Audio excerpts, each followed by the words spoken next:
স্বাগত ডিবিসি সংবাদে। আপনাদের সাথে আছি আমি জান্নাত সাথী। এবার জানাবো খবরের বিস্তারিত। আইন বিভাগ সব বিচার করবে। জুলাই আগস্ট গণহত্যার বিচারে কোনো গাফিলতি হবে না। আগামী বিজয় দিবসের আগেই বিচার শেষ করা হবে বলে জানিয়েছেন আইন উপদেষ্টা আসিফ নজরুল। সকালে রাজধানীর কৃষিবিদ ইনস্টিটিউটে ঐক্য সংস্কার ও নির্বাচন নিয়ে জাতীয় সংলাপে তিনি এই কথা বলেন। প্রতিশোধ নয়, ন্যায় প্রতিষ্ঠায় জুলাই গণহত্যায় জড়িতদের বিচার হবে বলে জানান অ্যাটর্নি জেনারেল। শনিবার সকালে রাজধানীর কৃষিবিদ ইনস্টিটিউটে ফোরাম ফর বাংলাদেশ স্টাডিজ আয়োজিত গুম খুন থেকে গণহত্যার বিচার চ্যালেঞ্জ নিয়ে 2 দিনের জাতীয় সংলাপ চলছে। সংলাপে অন্তর্বর্তী সরকারের উপদেষ্টা, গণ অভ্যুত্থানের পক্ষের বিভিন্ন রাজনৈতিক দলের নেতারা, নাগরিক সমাজ ও বিভিন্ন শ্রেণী পেশার প্রতিনিধিদের সাথে 20টি রাজনৈতিক দল অংশ নেয়। আলোচনার শুরুতেই কথা বলেন বৈষম্যবিরোধী আন্দোলনের নেতারা। এ সময় গেল 16 বছরে দেশের সব হত্যাকাণ্ড, বিডিআর হত্যাসহ গুমের বিচার দাবি করা হয়। ঐক্যে ফাটলই বড় চ্যালেঞ্জ উল্লেখ করে অ্যাটর্নি জেনারেল বলেন, বিচার প্রক্রিয়া কোনোভাবেই প্রভাবিত হবে না। প্রতিশোধ নয়, ন্যায় প্রতিষ্ঠায় বিচার করা হবে। জুলাই বিপ্লবে শহীদদের রক্তের বিনিময়ে যে চেতনায় উদ্বুদ্ধ হয়ে আমরা রাজপথে কাঁধে কাঁধ মিলিয়েছিলাম, সেই ঐক্যে যে ফাটল ধরেছে, সেই ফাটলটাই প্রথম চ্যালেঞ্জ। গণহত্যার বিচারে কোনো গাফিলতি হবে না। আগামী বিজয় দিবসের আগে জুলাই গণহত্যার বিচার সম্পন্ন করা হবে বলে জানান আইন উপদেষ্টা। আমি মনে করি আইন উপদেষ্টা হিসেবে আমার প্রধানতম দায়িত্ব হচ্ছে গণহত্যার বিচার করা। বিচারটা মূলত আমাদের মন্ত্রণালয়ের দায়িত্বে। এখানে কোনো রকম কোনো গাফিলতি হচ্ছে না, হবে না। শেখ হাসিনা পালিয়ে যাওয়ার সঙ্গে সঙ্গে পাবলিক প্রসিকিউটররাও পালিয়ে গেছে। 51 জেলা থেকে পিপিরা গায়েবী মামলার তথ্য পাঠিয়েছে বলেও জানান উপদেষ্টা। কারো হাত করা নাই। সংলাপ শেষে অংশীজনদের ঐক্যমত্য নিয়ে ঘোষণাপত্র প্রকাশিত হবে। DBC news desk. ইচ্ছাকৃতভাবেই অন্তর্বর্তী সরকার নির্বাচন দিতে দেরি করছে বলে অভিযোগ করেছেন বিএনপি মহাসচিব মির্জা ফখরুল ইসলাম আলমগীর। দিনের পর দিন অনির্বাচিত সরকার ক্ষমতায় থাকা ঠিক নয় বলেও মন্তব্য তার। আর দ্রুত নির্বাচন দিলেই সব ষড়যন্ত্র ব্যর্থ হবে বলে মনে করেন অন্যান্য রাজনৈতিক দলের নেতারা। জাতীয় গণতান্ত্রিক পার্টি জাগপার আলোচনায় অংশ নেন বিএনপি মহাসচিব সহ সমমনা রাজনৈতিক দলের নেতারা। এ সময় মির্জা ফখরুল বলেন, ইচ্ছাকৃতভাবে নির্বাচন বিলম্বিত করছে অন্তর্বর্তী সরকার। সংস্কার একটা চলমান প্রক্রিয়া, সেই সংস্কারদের ধারা চলতে থাকে।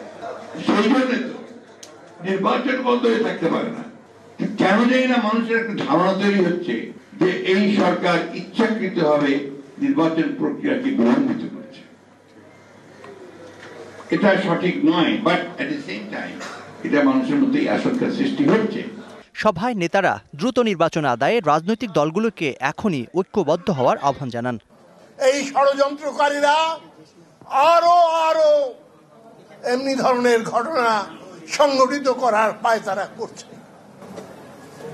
দেশের অভ্যন্তরে থেকে, দেশের সীমারেখার বাইরে থেকে একই সঙ্গে যোগ সাজসে এই কর্মকাণ্ডগুলি চলছে। ঢাকা রিপোর্টার্স ইউনিটিতে আরেক আলোচনায় নির্বাচন ও সংস্কার নিয়ে কথা বলেন বিএনপির স্থায়ী কমিটির আরেক সদস্য। এই রিফর্মের নামে নির্বাচনটাকে পিছিয়ে দিবেন, এটা ঠিক হবে না। আজকে যেসব সমস্যা হচ্ছে, এসব সমস্যা হচ্ছে বিকজ আপনাদের কোনো ম্যান্ডেট নাই, আপনাদের কোনো পলিটিক্যাল ফোর্স নাই। এদিকে জাতীয় প্রেস ক্লাবের সামনে প্রতিবাদ সমাবেশে বিএনপির আরেক নেতা বলেন, ষড়যন্ত্র প্রতিহত করতে চাইলে দ্রুত নির্বাচনের ব্যবস্থা করতে হবে।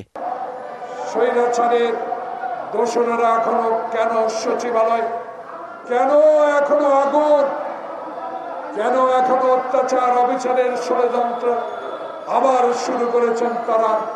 পূর্বের সরকারকে ক্ষমতা আনার জন্য কিনা, এই বিষয়টি জনগণ এখন চিন্তা করে বসে আছে।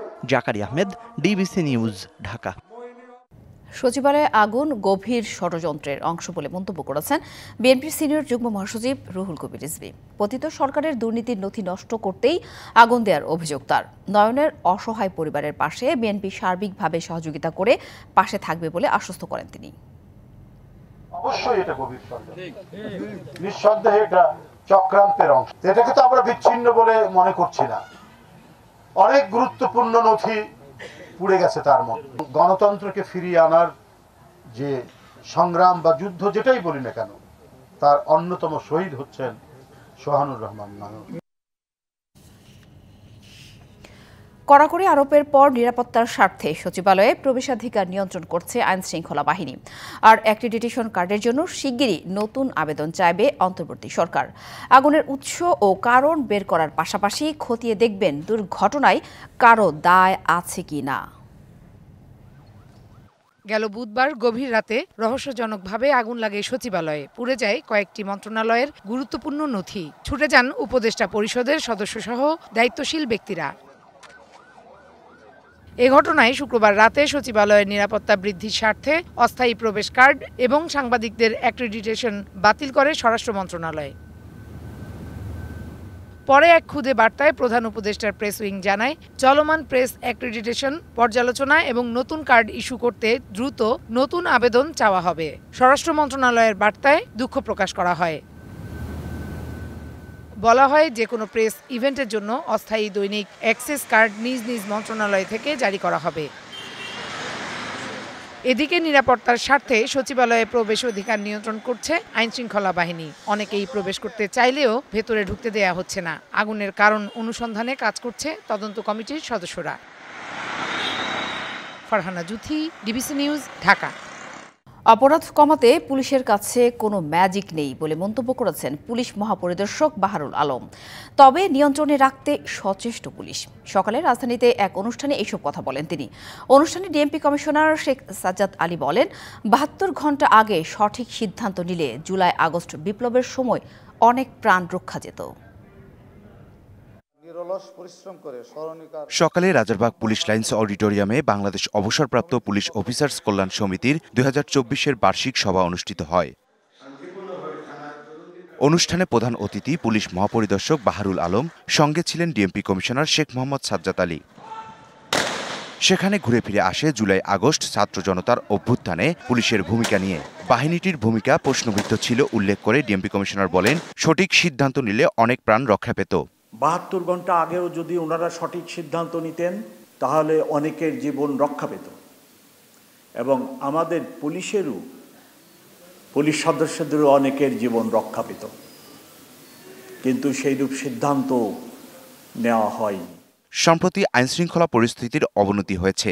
সাংবাদিকদের এমন প্রশ্নের জবাবে পুলিশের আইজি বাহারুল আলম বলেন, চুরি, ছিনতাই ও খুন রোধে পুলিশের কাছে কোনো ম্যাজিক নেই। এটার জন্য আমাদের কাছে তো ওইভাবে ম্যাজিক নেই এবং আপনারা জানেন যে কি অবস্থা থেকে পুলিশ কোত্থেকে উঠে এসে আমরা কাজ করতে হচ্ছে। মানে তাদেরকে আগে জাগিয়ে তোলা, আস্থাটা ফিরিয়ে আনা, মনোবলটা ফিরিয়ে আনা, মানুষ আরেকটু আমাদেরকে সহযোগিতা করুক, গ্রহণ করুক। এইটা ছাড়া আমাদের ওইভাবে ক্রাইম এককভাবে আমরা we can't fight it out. আমরা চেষ্টা করছি ভাই। সচিবালয়ে আগুনের ঘটনা তদন্ত চলছে। এখনো বলার মতো কোনো অবস্থা হয়নি বলেও জানান পুলিশ প্রধান।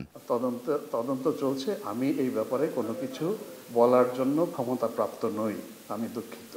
এটা পুরো কমিটি যাদের সামনে বলবে, হ্যাঁ, এটা কোনো অগ্রগতি আমি বলতে পারবো না। তিনি বলছেন, জুলাই গণ অভ্যুত্থানে পুলিশ অ্যাসোসিয়েশনগুলো সঠিক ভূমিকা রাখতে পারেনি। ভবিষ্যতে এসব বিষয়ে সতর্ক থাকার আহ্বান জানায় পুলিশের এই কর্তা। প্রতিটা ঘটনা আমরা কিন্তু অ্যানালাইজ করেছি। ইকবাল অনিক, ডিবিসি নিউজ, ঢাকা। জুলাই আন্দোলনে আহতদের দেশে যে চিকিৎসা দেয়া হচ্ছে তা পর্যাপ্ত নয়, একথা বলেছেন জামায়াতে ইসলামের আমির ডাক্তার শফিকুর রহমান। রাজধানী নয়াপল্টনে জুলাই আগস্ট বিপ্লবে পঙ্গুত্ব বরণকারীদের নিয়ে স্মৃতিচারণ অনুষ্ঠানে এই কথা বলেন তিনি। অন্তর্বর্তী সরকার আহতদের বিদেশে চিকিৎসা করাতে বড় কোনো পদক্ষেপ নিতে পারেনি বলেও অভিযোগ করেন তিনি। এ সময় আহত শিশু রাফসানের চিকিৎসা ও শিক্ষার দায়িত্ব নিতে চাওয়ার কথা জানান জামায়াতের আমির ডাক্তার শফিকুর রহমান।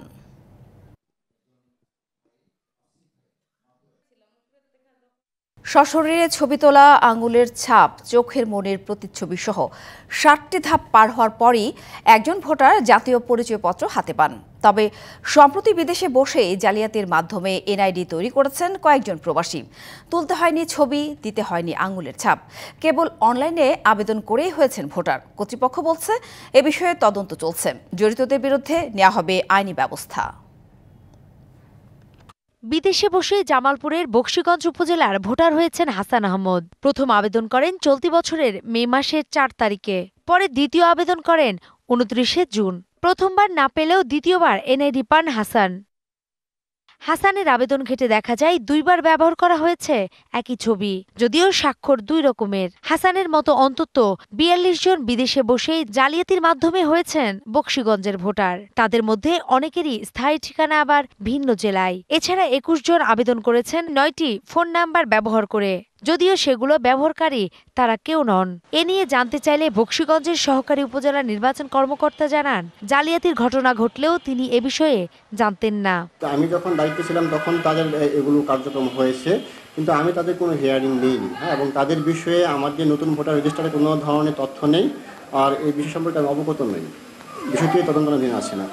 এদিকে বিদেশে অবস্থানকারীরা সশরীরে ছবি ও বায়োমেট্রিক না দিয়ে কিভাবে ভোটার হচ্ছে জানতে চাইলে জাতীয় পরিচয় নিবন্ধন অনুবিভাগের মহাপরিচালক জানান, এ নিয়ে তদন্ত চলছে। ডাটা এন্ট্রি অপারেটর বা ছবি তুলে যারা, এরা মোস্টলি প্রকল্পের জনগণ।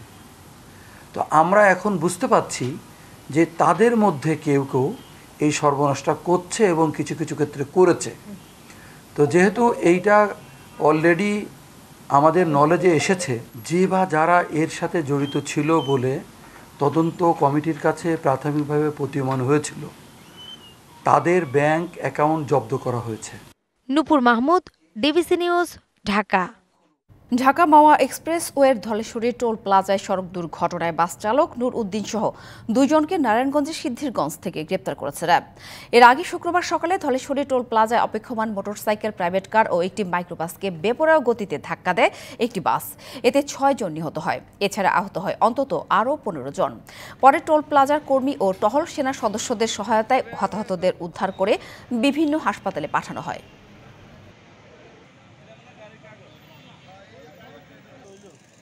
চাঁদপুরের মেঘনায় জাহাজে 7 শ্রমিক হত্যার ঘটনার সুষ্ঠু তদন্ত ও বিচারের দাবিতে চলছে সারা দেশে পণ্যবাহী নৌযান শ্রমিকদের ধর্মঘট।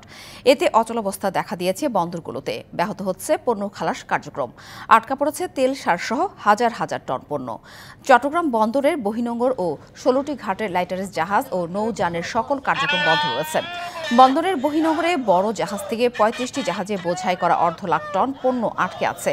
আমদানিকৃত পণ্য লাইটারিং জাহাজ বন্ধ হওয়ায় বহিনোঙ্গরে অলস বসে আছে 20টির মতো বিদেশি মাদার ভেসেলও।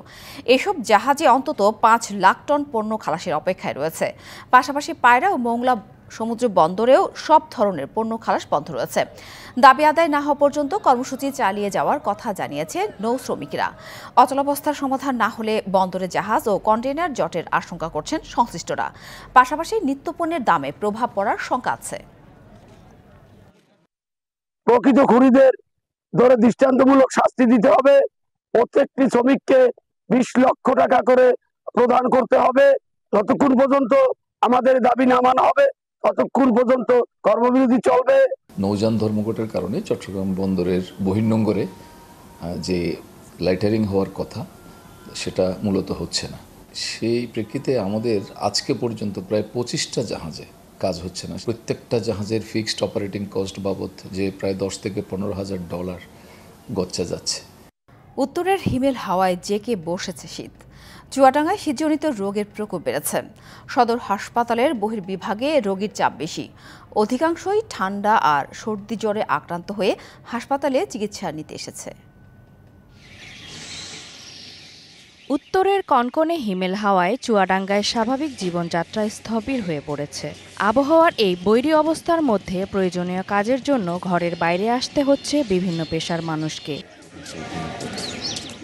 কনকনে শীতে গত 1 সপ্তাহে সদর হাসপাতালে শীতজনিত রোগের প্রকোপও বেড়েছে।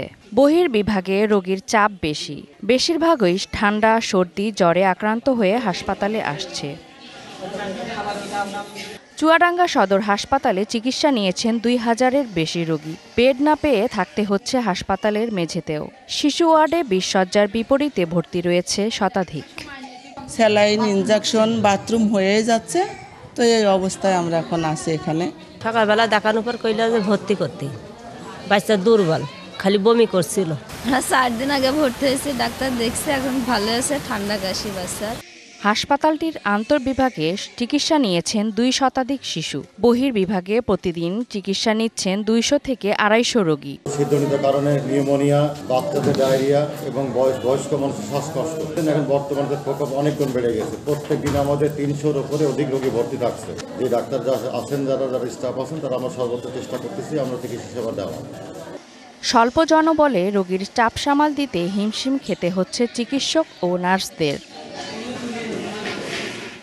শীত জেকে বসায় শিশুদের ব্যাপারে সতর্ক থাকতে হবে, পরামর্শ দিয়েছেন চিকিৎসকরা। ডায়রিয়াতে বাচ্চারা প্রায় 30 জনের বেশি, অনধিক 30। Saima Akhtar, DBC news desk. দেশের বাজারে ভিভো নিয়ে এলো নতুন ফ্ল্যাগশিপ স্মার্টফোন ভিভো X200।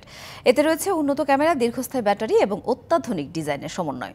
ছবি তোলার জন্য আছে 50 মেগাপিক্সেল ক্যামেরা। দীর্ঘ সময় ব্যবহারের জন্য রয়েছে 5800 মিলিঅ্যাম্পিয়ার ব্যাটারি।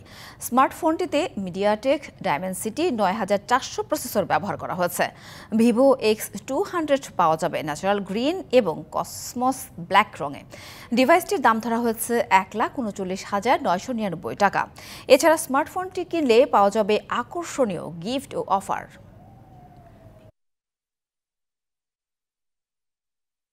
মার্কেন্টাইল ব্যাংকের উদ্যোগে উপকূলীয় জেলা পটুয়াখালীর বাউফলে 7,000 সুবিধাবঞ্চিত মানুষের মাঝে শীতবস্ত্র বিতরণ করা হয়েছে। সকালে উপজেলার কালাইয়া শাহেদা গফর ইব্রাহিম জেনারেল হাসপাতাল অডিটোরিয়ামে এই কার্যক্রম অনুষ্ঠিত হয়। প্রধান অতিথি হিসেবে উপস্থিত ছিলেন মার্কেন্টাইল ব্যাংকের উদ্যোক্তা পরিচালক ASM ফিরোজ আলম। এ সময় তিনি সুবিধাবঞ্চিতদের হাতে শীতবস্ত্র তুলে দেন। এছাড়া অনুষ্ঠানে কালাইয়া মার্কেন্টাইল ব্যাংকের প্রধান আল মামুন সহ বরিশাল বিভাগের বিভিন্ন শাখার প্রধানরা উপস্থিত ছিলেন।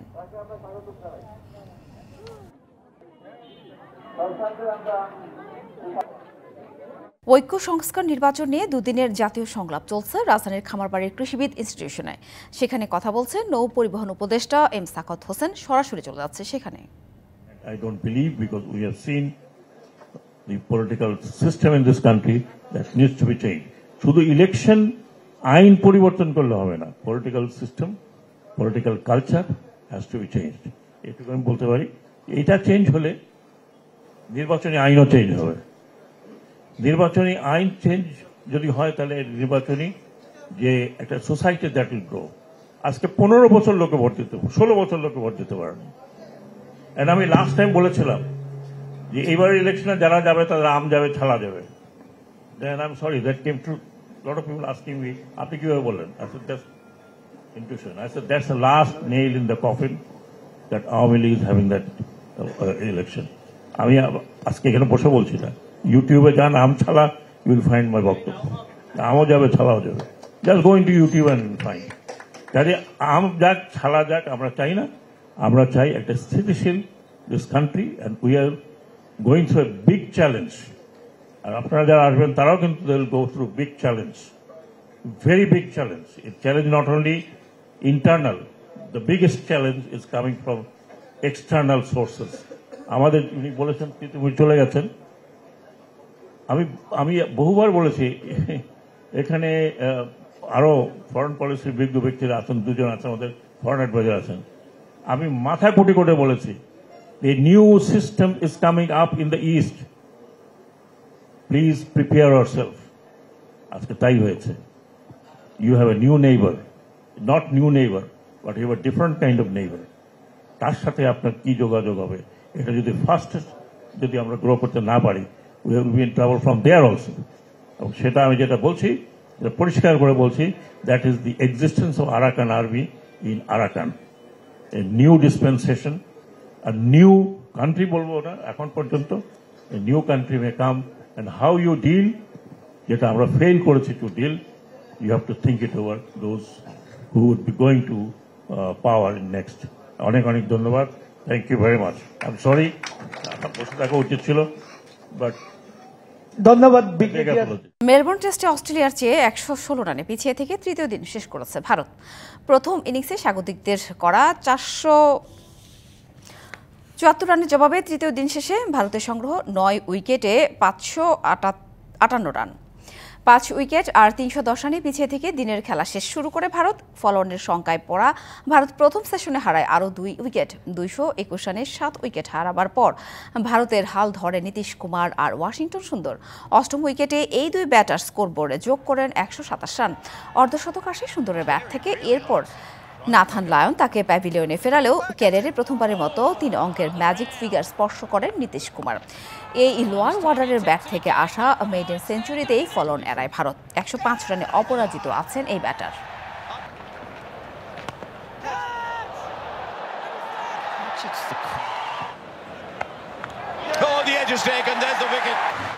সংবাদে এই ছিল এখনকার মতো। ডিবিসি নিউজের সংবাদগুলো পড়তে ভিজিট করুন dbcnews.tv আর ভিজিট করুন ডিবিসি নিউজের ফেসবুক পেজ এবং ইউটিউব চ্যানেল। ডিবিসির সঙ্গেই থাকুন।